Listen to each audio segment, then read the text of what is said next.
Digital Foundry did a comparison of the Nintendo Switch 2, the PlayStation 4, the Nintendo Switch, and the Xbox Series S versions of Hogwarts Legacy. Let's get to the video and let's talk about it.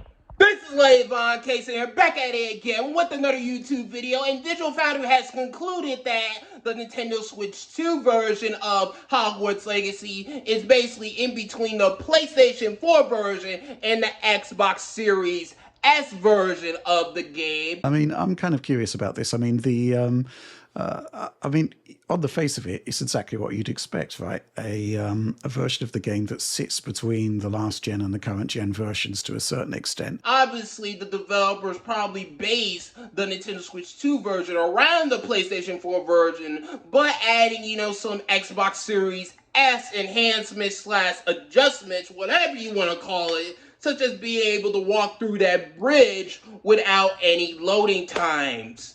And also, too, it's obviously that it's a huge leap from the Nintendo Switch 1 version of the game. They also still think that the Nintendo Switch 2 version of Hogwarts Legacy is 720p docked. 720p it appears in docked footage. And it also accounts for me in this footage that we do have here at 720p.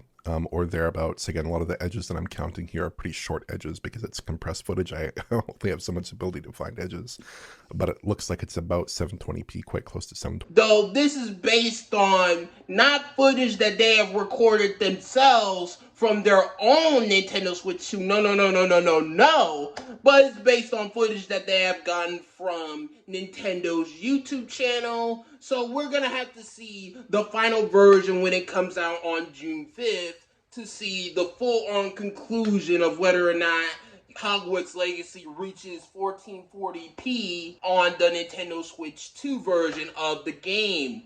We still gonna have to wait and see on that. But at the end of the day, Hogwarts Legacy on Nintendo Switch 2 is an adequate version. It's a middle-of-the-road version. This also proves to some people that the Nintendo Switch 2 should be compared to the Xbox Series S, or maybe even the PlayStation 4 Pro. Not the PlayStation 5 or Xbox Series X, because at the end of the day, it's always going to be a losing battle. Nintendo Switch 2 is always going to be, resolution-wise and, maybe even frame rate-wise inferior to the PS5 and Xbox Series S. Not S, X. But when it comes to the Nintendo Switch 2 versus Series S, or maybe even the PS4 Pro, that's where things get interesting. That's where things, could be considered comparable. We're going to have to wait and see for the final release to get the full-on conclusion of Hogwarts Legacy on the Nintendo Switch 2. So when June 5th, Nintendo Switch 2 launch, that's when we're going to see the full-on conclusion of Hogwarts Legacy. How its frame rate performance, how its resolution, does it reach up to 1080p? Does it reach up to 1440p? Questions that we're going to have to wait and see until June 5th. But what do you guys think of Hogwarts Legacy on Nintendo Switch 2? Do you guys like how it looks? Do you guys think it looks okay, decent, meh? Do you guys think it looks terrible? Let me know in the comment section below of this YouTube video. This is lavoncason signing out, and peace, and thanks for watching, and bye.